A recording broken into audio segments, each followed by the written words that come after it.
现在我手上呢就是今年 GUCCI 的主打款 Jackie 1961 Mini Size 的。其实从名字大家应该都可以猜到，它是一个复刻的版本，大概就是之前这个包本身是以那个美国总统夫人杰奎琳而命名的。我相信大家在看到很多名人明星带货的时候，都多多少少提到它的来源。其实我知道这款包也是因为我老公特别喜欢 IU， 他就经常 follow IU 的 Instagram， 然后 IU 刚好就在带货，他带了一款 small size 的，但是是老花版本的。就那个时候第一眼就觉得哇，好复古啊！后来才发现，原来它不仅有 small size， 还有 mini size。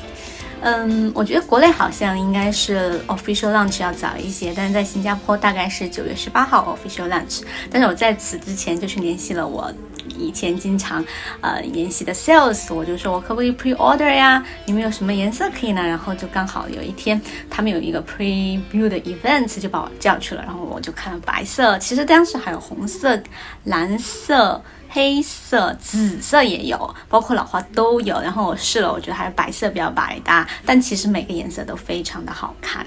其实我记得官网是有3个 size， mini、small， 还有一个中号吧。中号就是真的有点大了，然后 small 我觉得很通勤，然后很可爱的就是这款 mini。因为我人比较矮，所以我会觉得 mini size 最适合我，这样就会显得我比例还比较协调。平时用还是可以了，像刚才我已经试过，就可以放手机1-2个都是没有问题的，然后放一个短款钱包也是没有问题的。只是说有时候你出去玩、出去旅游的时候，想放 passport 进去或者更重要的东西进去，就有可能会塞不下。但它其实还有一个问题呢，就是说它这个扣虽然很好打开，但是你拿东西拿完了，拿完了，扣回去又有点麻烦哦，还要这样。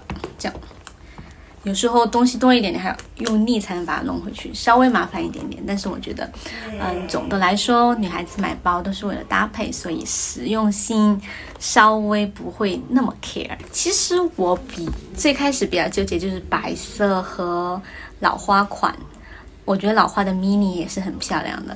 但是，如果大家要问我小号或者中号会选什么颜色，我就不会那么的推荐，老花给年轻人了，因为这种老花稍微大面积一点的话，就会稍微显老一点，然后搭配也会比较讲究，一定要上下全身搭配的非常协调，才看起来会比较复古有范儿一点，不然就很容易显老气。所以我觉得比较保险的做法还是买这种全皮的。我们来说一下 price 吧。新加坡这边呢，这种 mini size 是全皮的话是2400块，大概就是12000人民币。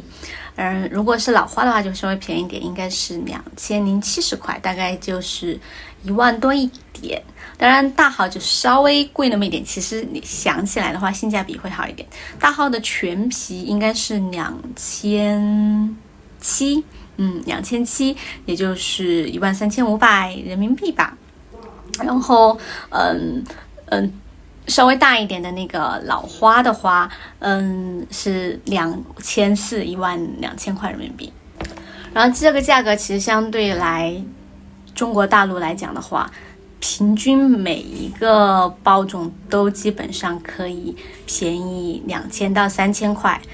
大概这个价格的水平是跟香港和澳洲是差不多的便宜。当然我在网上稍微查了一下，其实最便宜的地方还是应该是欧洲。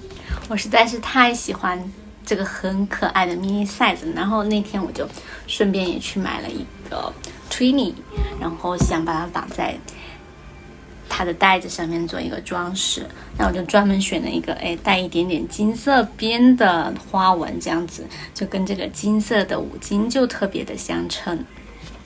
其实取掉它或者是搭配这样的一个小装饰的话，感觉还是有多多少少有一点不同的，各有各的味，都很漂亮。